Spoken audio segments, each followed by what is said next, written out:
All right, Donald Trump is transforming the Oval Office into a reality TV spectacle and basically making every bilateral meeting a chaotic one. And it is raising some serious questions about whether the administration is still able to actually function on the world stage. On Wednesday, Trump hosted South African President Cyril Ramaphosa in the Oval Office on live TV in front of the entire world. And you know what he did? He hijacked the moment by accusing him of ignoring, quote, the white genocide against South African farmers. So, quick fact check for you. There is absolutely no white genocide against white South African farmers. But again, as we know, Trump has never been one to let the truth get in the way of a little drama. Joining us now is Yinka Adegoke, editor for Semaphore Africa, and Maya Wiley, civil rights attorney, former assistant U.S. attorney, and president of the Leadership Conference on Civil and Human Rights. So, you know, there's so much to unpack here, but I just want to get your thoughts, Yinka, if I can, about what we saw happen in the Oval Office and the broader story that has been brewing now for some months with this administration, all of its MAGA acolytes, slowly trying to put into the national discourse that there is a white genocide against South African farmers. Yeah, I mean, listen, there's no other word for it but embarrassment. Embarrassment for the United States, embarrassment for the White House, embarrassment for the Oval Office and what it represents. There's been this issue with South Africa that actually goes beyond just the Trump administration. It goes back a couple of administrations where there have been some tensions where, given South Africa's unique history with apartheid and coming out of that, they have very strong principles, if you like, about certain issues, be it Palestine, be it Israel, all these, that has caused a lot of tension and, you know, sticking with the partners who helped them during the apartheid years, including the USSR, i.e. Russia today. And this has caused a lot of tension with any administration, not just this one. But it would seem that with Elon Musk, because he has particular concerns, which really are more about his business interests, particularly with Starlink, and not being able to go in there and just open shop, he started to, you know, put it out there on social media. There are all these things going on. This stuff has been out there for years now. It's been debunked. It's complete nonsense. Farmers aren't being killed. There's a lot of violence in South Africa, as the president himself said, President Ramaphosa said. But this idea that white farmers are being targeted, completely untrue. But Musk was behind it. And the most interesting thing I noticed in that whole farcical exchange on the other day was that Elon Musk never said a word. He kept totally quiet. It's probably because he never thought it was going to get to this moment, right? He probably never thought he was going to get to this Yeah, stage. he never thought he was going to be standing in the White House. Kept on staring, like keeping. And at one point, Trump tried to bring him in and said, you know, Elon doesn't really want to talk about this. You know, Trump always, you know, we've watched him for a few years now. He always kind of lets slip what he's really thinking, which is really like, hey, we should have, you know, Elon should say something. And Elon was like, I don't want any part of this. I think it's really important, and you, of course, touched on this, to just completely fact check the sort of central image that people have seen come out of this meeting over the last several days.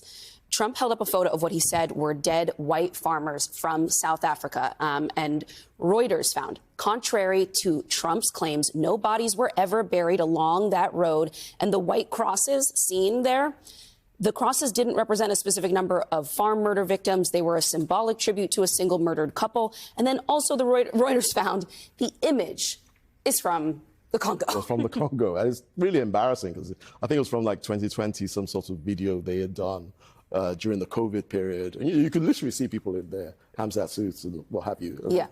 It was obvious to anyone who actually took a few seconds to look at this. So Maya, do you think they really do believe this? Or do you think, you know, they're using it I don't think it matters.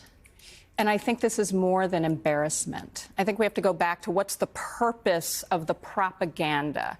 Certainly, there are white extremists in South Africa who have been using disinformation about white farmer genocide to drive their white supremacist agenda in South Africa. We have white supremacists here in the United States. They have been also repeating the white supremacists in South Africa's claim of genocide. So why would the Trump administration, without sufficient fact-checking, elevate white supremacist lies that suggest black people are killing white people? Well, let me think. This is the same administration that has gutted civil rights enforcement inside every single agency in this country and has done so based on an executive order where Donald Trump has claimed that the greatest victims of civil rights violations are white men. He has actually said that he will take away temporary protective status, including from Afghanis who fought alongside with and supported and translated for American troops in Afghanistan, but yet he will revoke temporary protective status. But who can be deemed a refugee? Some white Afrikaners from South Africa. So I think this is not embarrassment. I think the question is, what is the consistent through point on propaganda coming out of this administration so that it can do its corruption? It drives racism.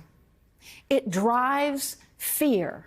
It tries to divide people against one another and suggest, don't look over here at Starlink, or don't look over here at my real estate deals in other parts of the world. And if you remember, Cyril Ramaphosa himself said, sorry, I can't give you a $400 million check. This is what he was very calm, actually. He clearly was ready for the element of spectacle there. And the attack, not just spectacle. Right. Yinka, I'm curious if you can remind our viewers of some of the history here, too, in South Africa specifically. This community, the Afrikaners, they're about a single-digit percentage point of the population, but they own almost 80% of the land. Well, yeah.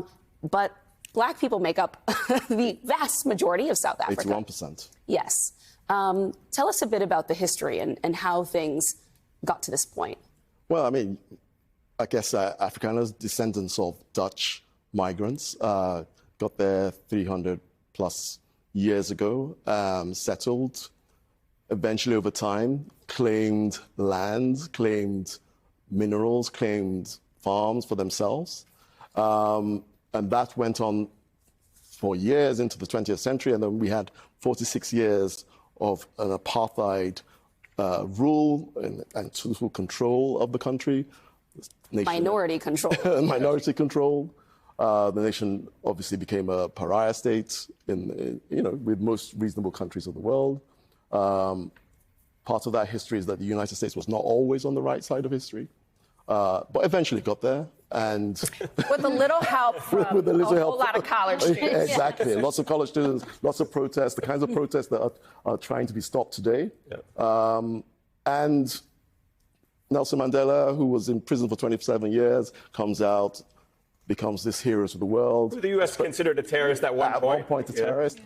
So, this is all people, we kind of vaguely know all this important history. South Africa, like I said, has very unique history because it's so recent in historical terms. You brought up a really interesting point about the politics of South Africa today as this kind of state on the national, international level that is defying a little bit the United States. It's not as subservient, if you will, as other countries. And the United States has had major beef with South Africa because of the positions it has taken at the ICC against Israel. Exactly. And if you think about it, right, even Cyril Ramaphosa, even though he was much younger then, these were people in government today were part of the anti-apartheid movement, right? So for them to just sort of throw that out and suddenly just pretend, like Palestine, the leaders, PLO as it was then, they supported their movement. So they can't, it would be too difficult for them to just walk away from this. Yeah. So I lived in South Africa and did criminal justice work there for a couple of years.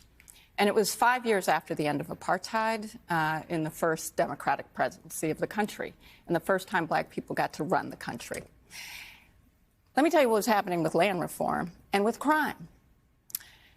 The unemployment rate for the black community was functionally 50%, and it was 85% of the population. The country was crippled with debt that had been accumulated because of the fight against apartheid. And when the African National Congress asked the world, asked the global powers that be, forgive our debt so we can invest it in our people, they said, no, you got to pay us back with interest. All of the disinvestments, that land, like 10%, 11% of the land in South Africa can be farmed. It is mostly not an arable country. And what happened to black people on land was they were violently thrown off it and put into essentially communities that our indigenous people in this country would say, we know what reservations look like. That what Bantustans were separating people from economic opportunity. They were separating people often even from access to any of the industrialized centers of the country solely because of the color of their skin. And Donald Trump in the 1990s, what he said when all the news stories started coming out about the browning of America, about how diverse it was becoming, you know what his comment was? We will not be South Africa. By which he was referring to black people's rule. Full circle moment, it sounds like, Maya. Yinka, thank you so much for joining us Thank today. you, Yinka. Maya, please stick around.